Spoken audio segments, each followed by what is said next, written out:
What's up, everybody? Kevin Wagemaker here, Director of Instructional Innovation for Montcalm Community College. I want to take just a few minutes, maybe like 20 minutes, to run through the instructional technology that's available to you as we head into the fall term. Some of this stuff's going to be old, some of this stuff might be new, and everywhere in between. So I just want to touch base on it. So first things first, what I see is a lot of people when they're logging in are not going to the correct place. I've seen people go to My Montcalm. I've seen people go to One Login, which was our old single sign-on. You want to make sure that you are going to login.montcalm.edu. If you don't have that bookmarked yet, it's definitely something that you're going to want to do. But that's login.montcalm.edu. There's other more roundabout ways that you can get to it, but this is the best way. So first things first, I just want to make sure that you're all clear on that. If you haven't done that yet, make sure that you do that. Moving on to the next thing, dealing with content delivery. It's very important that we are using Canvas as our main way of delivering our content. Most of you are familiar with that. If you're new and you haven't used it before, just a couple quick things. Make sure that you're setting up your profile in Canvas. We're all humans. We all like to do things outside of delivering instruction or interacting with students. And it's important that we are a human. So make sure that you get in there, establish your profile, and that way when your students come into the class, they can check it out, see who you are, see what your hobbies might be, and you can build connections that way. Another thing is make sure you're using the Canvas modules. That's the best way to present the content to students. If you're not sure how to do that, let me know. But think of the discussion area and the assignments area and the quiz area in Canvas as like storage bins in the back that you bring out to the shelves, the modules, for your students to get the content. That helps to create consistency as students move from one course to the next. They don't have to worry about figuring out how Canvas is delivering content in each course. They can worry about things like geometry and psychology and all the other wonderful things that we're delivering to our students. Another thing, if you want to create video for your students, Canvas Studio is available right within Canvas. And it's also a great way to have your students create video. Okay, so you can see that there's a studio option right here on the global navigation that your students can use to access it. You can create videos, record your desktop. It's also available in the Canvas mobile app. If you don't have the Canvas mobile app, make sure you get that. There's an app available for instructors and a separate app available for students. And students generally do a great job of putting that to use. Another important item in Canvas are notifications. Each user has the ability to dictate how they are notified for Canvas items. And so one of those first few day things, just make sure your students are aware of that they get to decide how they're notified when grades are posted or when a discussion comes through, things like that. The notifications and the profile setup can all be found from the global navigation here in the account area. You see profiles here, notifications right above it. Very easy for you to get in there and change those things. Just make sure your students are aware of that as well.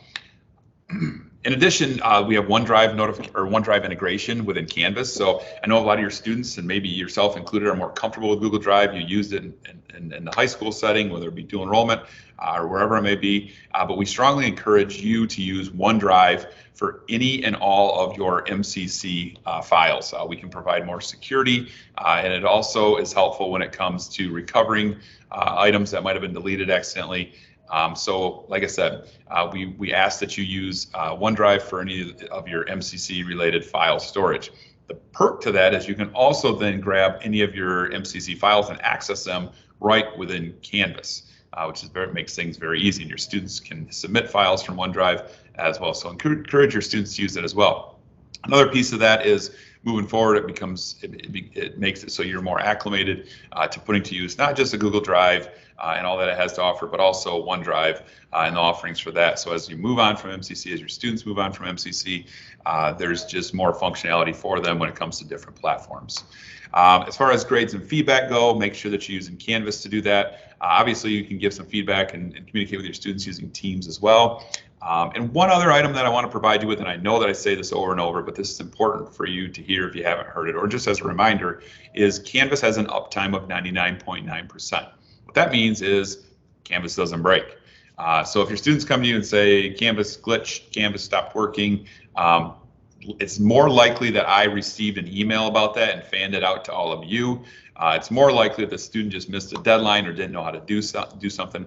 In that case, there's Canvas support available, and I will talk about that here in an upcoming slide. Before I get to that, we also have Teams available.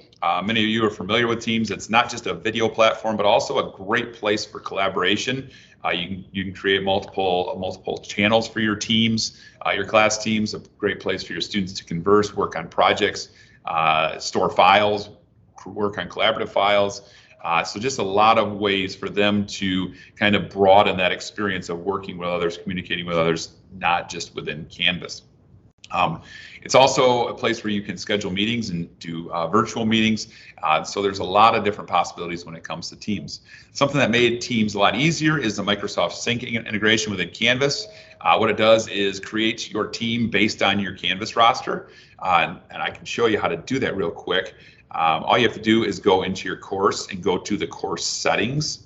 Okay, so it's down here on the course navigation, and you'll see an integrations tab, and I'll be sending out information on how to do this as well. But you see that integrations tab, and right here there's Microsoft Sync, and you can see in this particular course it's already been enabled. But once you toggle this over, you'll then click on Sync Now, and it will then generate a team for you. And you can see that I have a lot of teams here, but you can see some of these have been generated through that sync. The nice thing about this is it adds your whole class roster based on what it says in Canvas, and as students are added or as students are taken away, it is updated on the team side of things as well.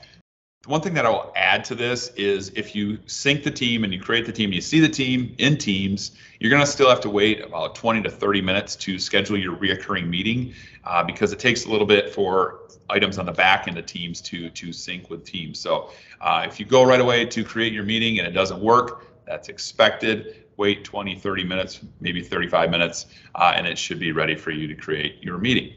You may be aware that we recently replaced all of our teacher stations. I'm actually sitting here presenting from one, and the teacher station now has a lot of the items that you had before, so you can do what you used to do, but you can do so much more now. So we have a Teams Room Hub.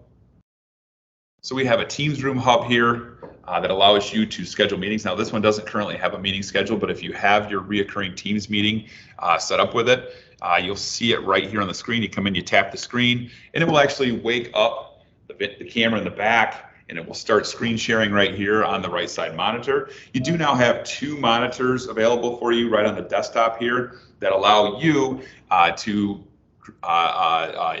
display your content for just yourself on the left side screen, and the right side screen is going to be where you share your content with your students. So when you're ready to share something, you just click on it and drag it on over, and you can see now we have 2 75-inch wall screens. You can see that the content's been shared on the right. At this point in time, I don't have a meeting with other individuals other than myself going. So on that left screen, we would see our virtual students. So the students that are out in the classroom, which are done, would then see the virtual attendees up here so they can interact, and they would also see the content in the room, and the virtual students will see the content in the room that you're sharing. The nice thing about these screens here in the classroom is you can actually take them and move them. Okay, so if you're walking around the room and you want to be able to reference your content without having to turn around and stare at the screen, you are free to move those as you need. You can also see that there is a webcam that we've added as well. So there's multiple cameras in the room. This webcam is nice because it just clips on to the desk, so you can move it wherever you'd like. If you want to use it as like a backup camera, or for some reason the conference system's not working, it just plugs into the desktop displays. But like I said, it has a microphone on it. You can use it as a dock cam. So if you want to clip it over here to one of these side pieces and point it down at a hard copy, something that you have in place, you can do that. If you wanted to move it over to the physical whiteboard, clip it to the desk right there and show that physical whiteboard, you can use it for that as well, although you'd have to plug it into like a laptop over there to make it work. So a lot of options with that. We also have a Wacom tablet or a Wacom tablet, whatever you're used to hearing. So if you wanted to ink digitally, you can use this for that, and it's very easy to do. You can draw some arrows and diagram and circle and do whatever you need to do. The nice thing about digital inking is it's easy for you to share both with students in the classroom and also students that are in the virtual space. And you can also take that whiteboard and share it in your Canvas course or as an image when you are done with the class. Just a couple other items. We have the power block. You can see that I'm charging with it right now. It's important that the blue light is on. So if that's not lit up like there, It's not charging unless it's lit up, and you can plug in USB-C, regular USB-C. You have a lot of options with that. One last thing, you have some remotes here. This is for the camera in the back of the room if you're using that. You also have a microphone. If this is lit up red, that means it's muted. Okay, so you want to keep an eye on that. Also have a TV remote. We only have one, but we have two screens, so it's very important that you point it accordingly so that you don't turn off one screen and turn the other on. We've had that happen before as well. If the computer's not on, it's located down here. You can see that there's a power button right under there. But in most cases, the computer will just be sleeping, so you can wiggle the mouse and wake it up. Like I said, these teacher stations allow you to do a lot of things that you couldn't do before, but also allow you to do everything you used to be able to do. So if you have any questions or like a kind of a show me how to use it, Kevin, we can definitely do that for you. In our dual enrollment settings, we have carts that are available in just about every setting in fact, I was just working with Ben Stansel to get some more delivered, another one to Belding, one to Montebello, and also one to Saranac. These carts provide consistency no matter what classroom you are instructing in. So if you're a dual enrollment instructor, be aware that these will be available for you. 65-inch screen, all-in-one conference hardware on it with that Logitech meetup. So if you have students that aren't there that need to tune in virtually, or you want some guest speakers or whatever the case may be, you can do that. So like I said, consistency, connectivity, collaboration. There's a laptop on there. You sign in with your MCC account, you are off and running. If you need some help with that, I can help you. New this year, we're going to have student spaces equipped with wall screens and conferencing systems. So you might, if you drop into the Ash student space and also our new Smith building, we're also going to have them installed in the Bremen bubble and possibly other locations as well, including the MCC library. Those are going to be in place, so if students need to meet with virtual attendees or just with each other, they can share that content up on the wall instead of having to huddle around a laptop screen. I've actually popped in and seen students huddled around a mobile device trying to share content. So this will allow them to meet in person, bring in virtual students, and we'll also have tutorials on how to put it to use and service desk members on hand to help students. And faculty and other MCC employees can use these spaces as well, because they're going to have team room hubs that will allow you to schedule meetings to, just like our classrooms do. As far as support goes, we obviously have the MCC service desk located both on our city campus and in Greenville.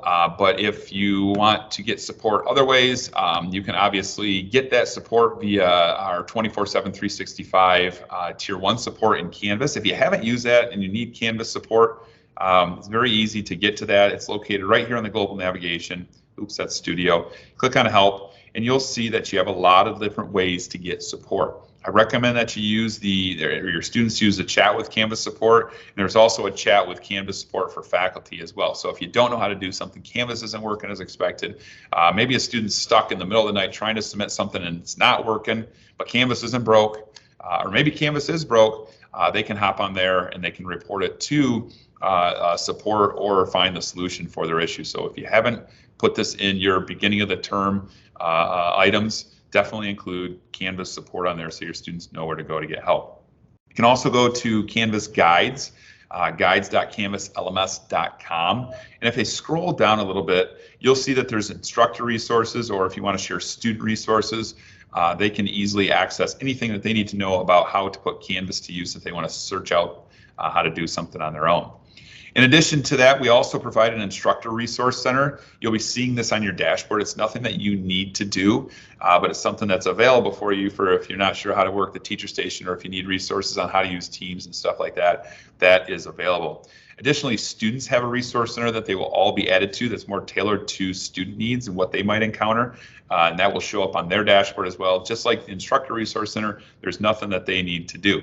I highly encourage you to link this student support resource in your courses, maybe at an overview module or something like that, so that students can access it from your course as well. Additionally, you have all been added to a Canvas core training. Most of you have taken it, but if you're wondering what that is our Canvas core training. It is required, so if you haven't completed it yet, or if you don't see it, let me know and I will get you added to that. but it's just a walkthrough of different Canvas items, setting up modules, stuff like that. That is very important for both your experience and the student's experience, that you know how to put it to use. Another item that has been very helpful is doing test runs for your students.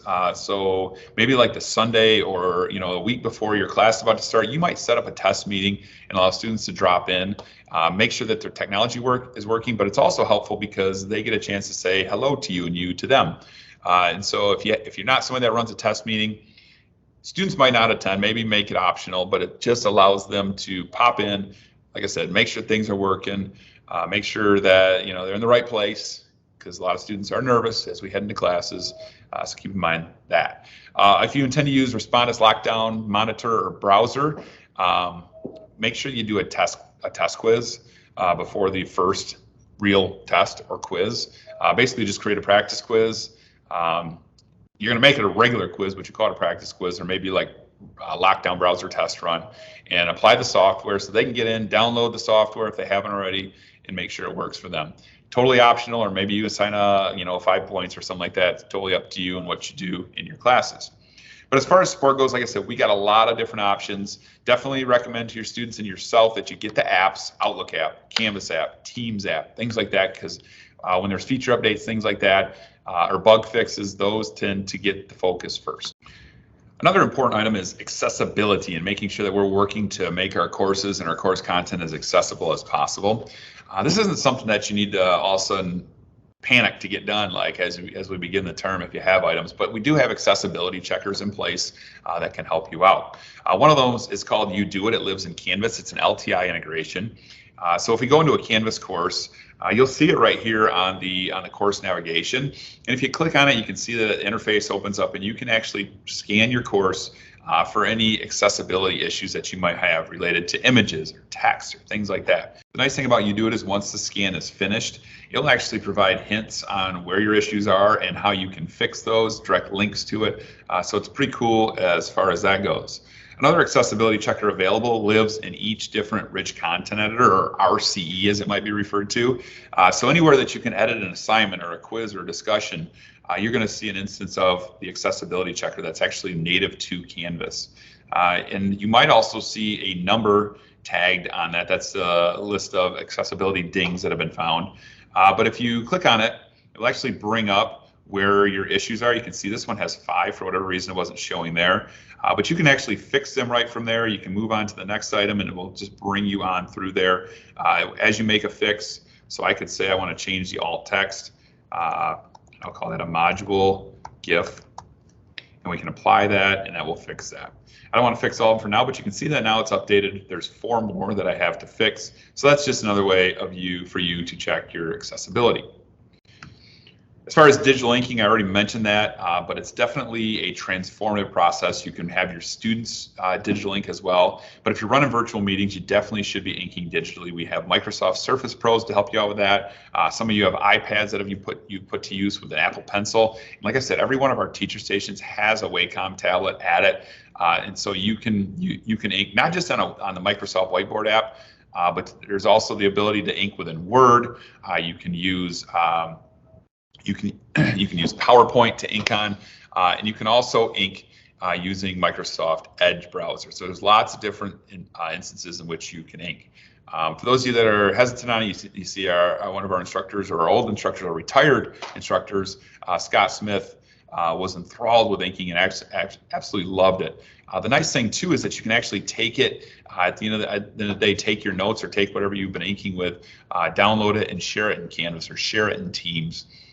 The one thing that I would suggest though is when you go to share your screen using when you're in a Teams meeting, don't use the Microsoft Whiteboard screen sharing option. Reason being is it doesn't show up in the recording for whatever reason. That's something they're still working on. So just share your screen as you normally would, and go to the desktop and open the Whiteboard app. If you're using a Mac, it's available on the web, so you're going to have to go that route if you're using a Mac. Because there is no desktop app, but there is a mobile app for Whiteboard. You can invite students into ink as well. Heather West does a great job of collaborative inking, and like you can see the image on the screen there. She actually puts icon or images on the screen and has students identify different items.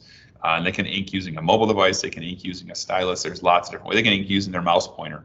And inking isn't just about writing and handwriting, but there's also charts and labels and reactions that you can add to that whiteboard space. And they can type text in. So if you're worried about handwriting and not being able to read something, they can just put a text box there and type something in. So it's very, very convenient as far as being adaptive to how you want to put it to use.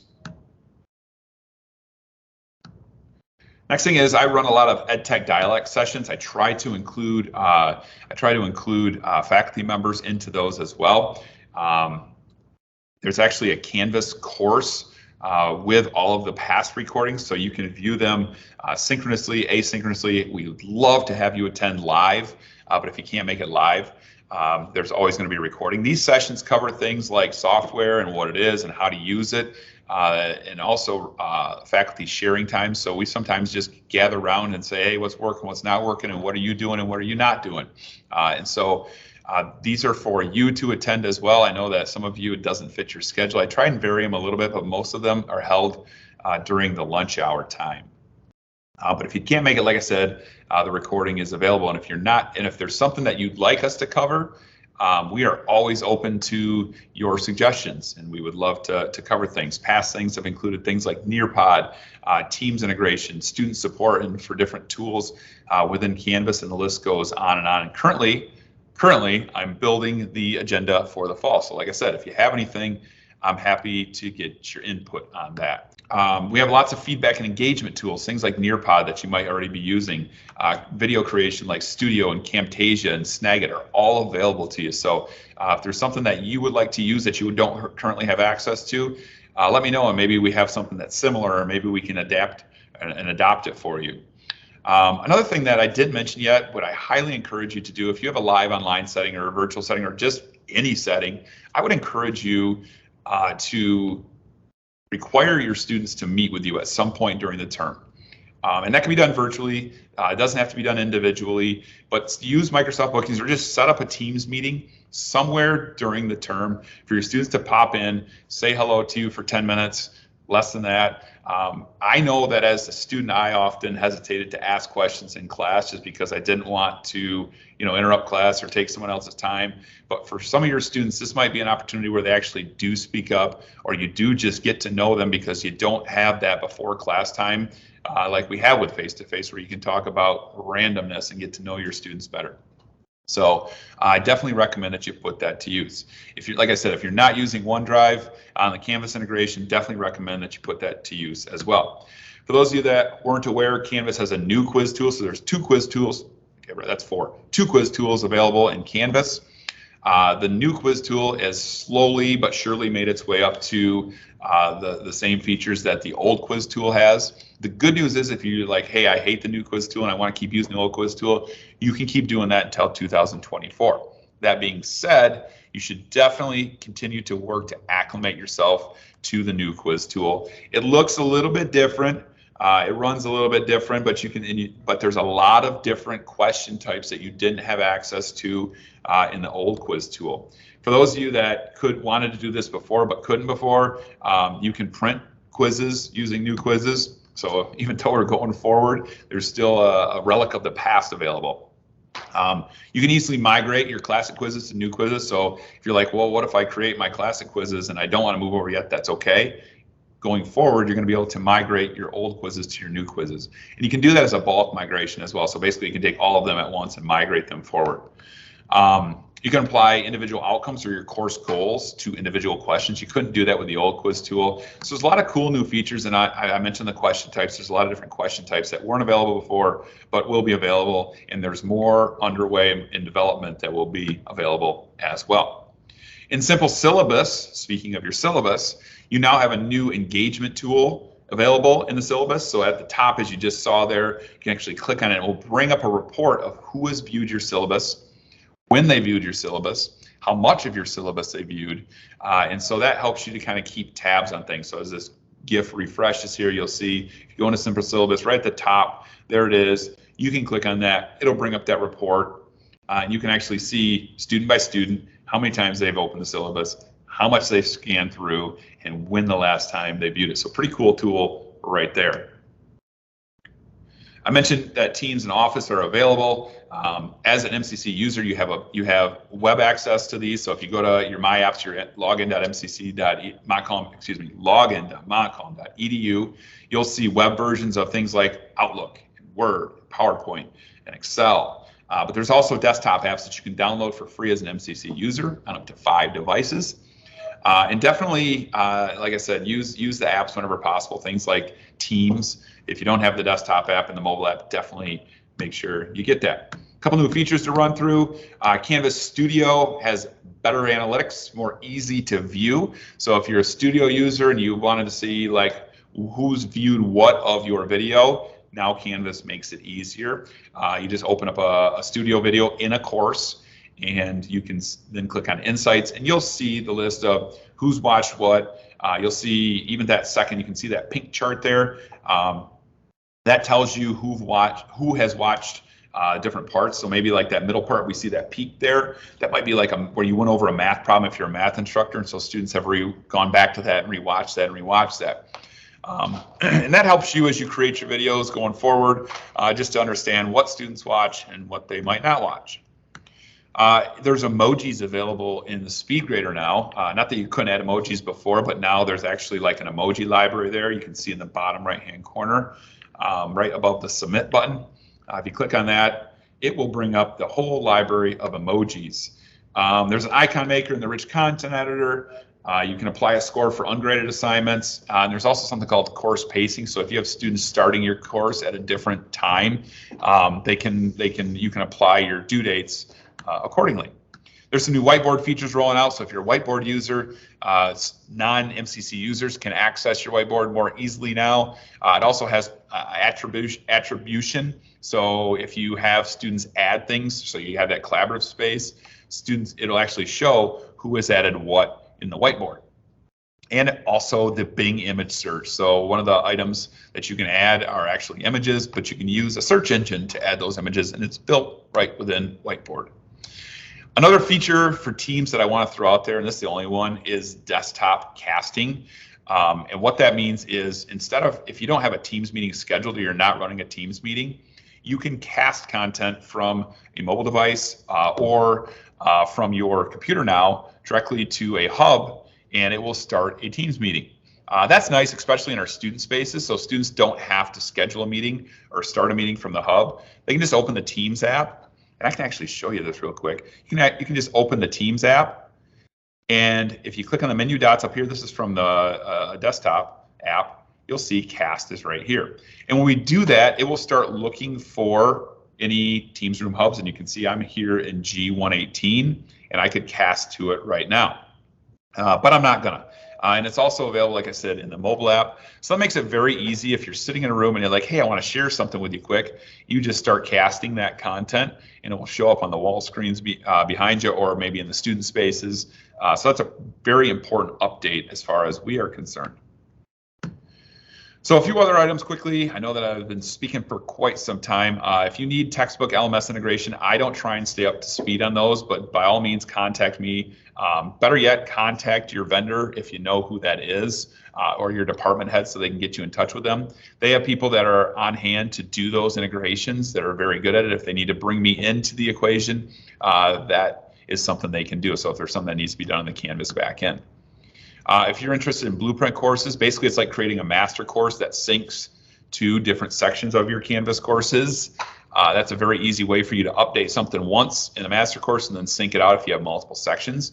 Tuda uses that for GNST. So he has one blueprint course and like 10 sections of GNST. So if he needs to make a change, he just goes in there, makes a change in the blueprint, and it syncs out. It's a good way to update going forward.